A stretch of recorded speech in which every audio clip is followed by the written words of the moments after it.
হুজুর, এটি ইরশাদ করুন যে মাহে রমজানের রোজার নিয়ত কোন সময় পর্যন্ত করা যাবে? রমজানের রোজার নিয়তের সময় সূর্যাস্ত অর্থাৎ সানসেটের পর থেকে জাহওয়ায়ে কুবরা অর্থাৎ শরী অর্ধ দিবস পর্যন্ত, যখন সূর্য একদম সোজা মাথার উপর আসে না, এর আগ পর্যন্ত। এই সম্পূর্ণ সময়ের মধ্যে যখনই নিয়ত করবেন হয়ে যাবে। অতঃপর আরও অন্যান্য মাসালা আছে। যদি সকালে নিয়ত করে, যেমন ইশরাক চাঁদ পরে রোজার নিয়ত করলো, যদি দিনে নিয়ত করে না দিনের সময়ে, তখন এই নিয়ত আবশ্যক, আমি ভোর থেকে রোজাদার। আরবি ভাষায় নিয়ত করলে এর অর্থ জানা কি আবশ্যক? নিয়ত বলা হয় অন্তরের ইচ্ছাকে। শব্দাবলী শর্ত নয়, মুখে বলা শর্ত নয়।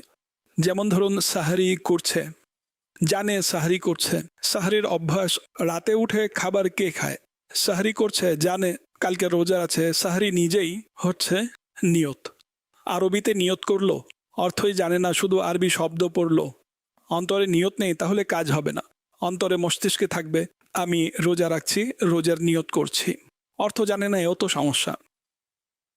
অর্থ জানতে হবে যে আমি কি বলছি, তখন এটি নিয়ত হবে।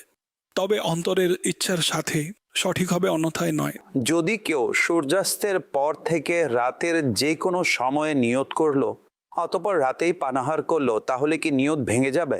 ভাঙবে না, রোজা হয়ে যাবে। রোজা অবস্থায় শুধুমাত্র রোজা ভাঙ্গার নিয়ত করলে কি রোজা ভেঙে যায়? না, যতক্ষণ রোজা ভঙ্গকারী কোনো কাজ পাওয়া না যাবে। সাহারি খাওয়ার মাধ্যমে কি রোজার নিয়ত হয়ে যাবে? জি, হয়ে যাবে।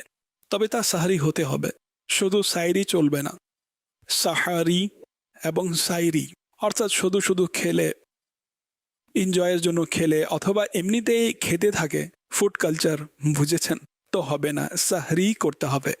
সম্পূর্ণ রমজানের জন্য কি একটি নিয়তই যথেষ্ট হবে, নাকি প্রতিটি রোজার জন্য আলাদা নিয়ত করতে হবে? প্রতিটি রোজার জন্য আলাদা আলাদা, এবং যে টাইমিং বলা হয়েছে সে অনুযায়ী হতে হবে। যদি আসরের সময় নিয়ত করলে আমি কাল রোজা রাখবো, তো নিয়ত হবে না। সূর্য অস্তমিত হলে তো নিয়ত করুন আগামীকাল রোজা রাখবো, তো হয়ে যাবে।